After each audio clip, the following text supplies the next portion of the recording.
Hello, this is Coach Lake, and this is Kenna, and this is my mom in her nose. All right, so update for this upcoming week. What we got going on is an update. So we got done with our CAP assessment, which was fantastic. I got some top tens.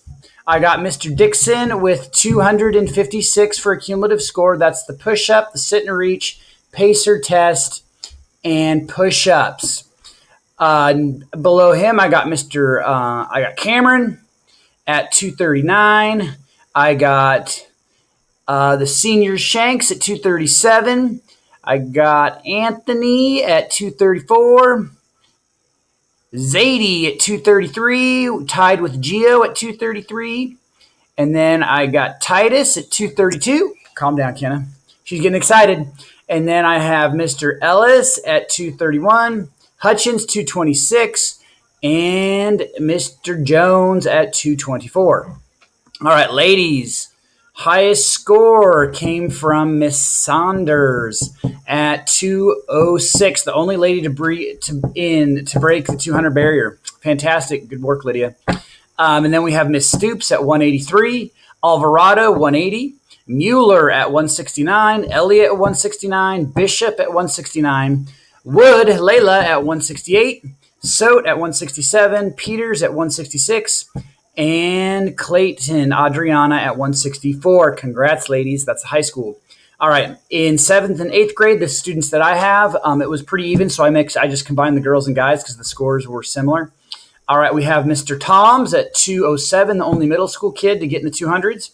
And then we have Holden, Kyla at 193. We have Key at 190. We have Benton at 188. Polomsky, Nick at 187. Maxie at 181. Vroom, 177. Laughlin, 176. Zadie, Ellie at 175.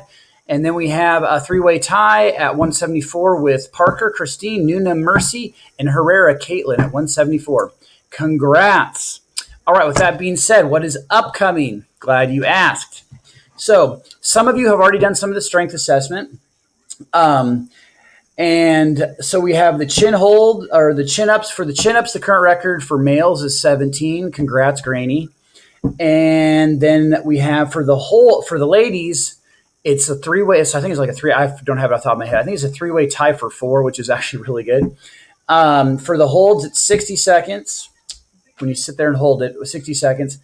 And I don't have those numbers off the top of my head because I'm not looking at them, unfortunately. Okay, then we're going to do the deadlift for those who are more advanced, 5 rep max.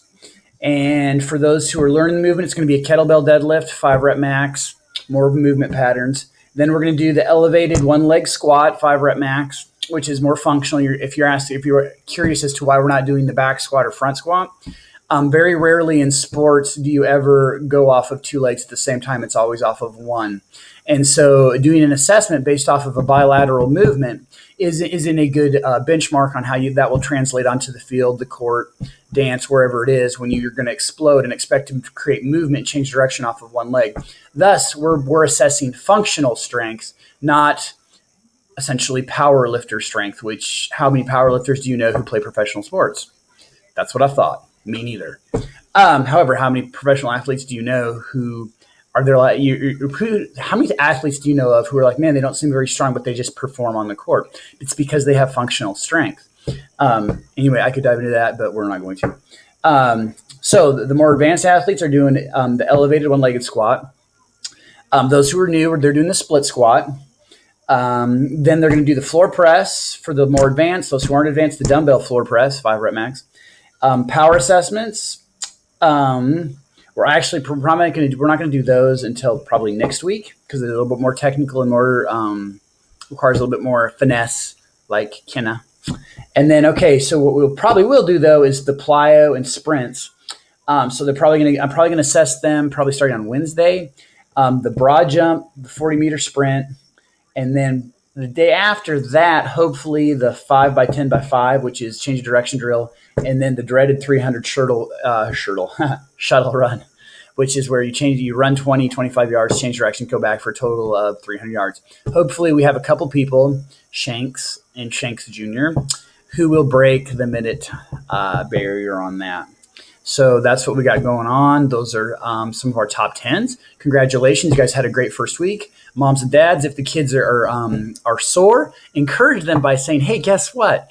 Pretty much all you've done so far is you've been taught the warm up and a couple assessments. Just imagine how much better you will feel once we start actually working out. But and they're going to whine and complain. No, but no, there's a method to the madness. It's going to be really slow. And we're working them in. They're probably a little bit sore, but it's not nearly as bad as it would be if I just started throwing workouts at them. All right. If you have any questions or comments, feel free to email me. If not, your kids have been great. Students, you've been fantastic. I couldn't be prouder. And have a great week. And I will see you tomorrow.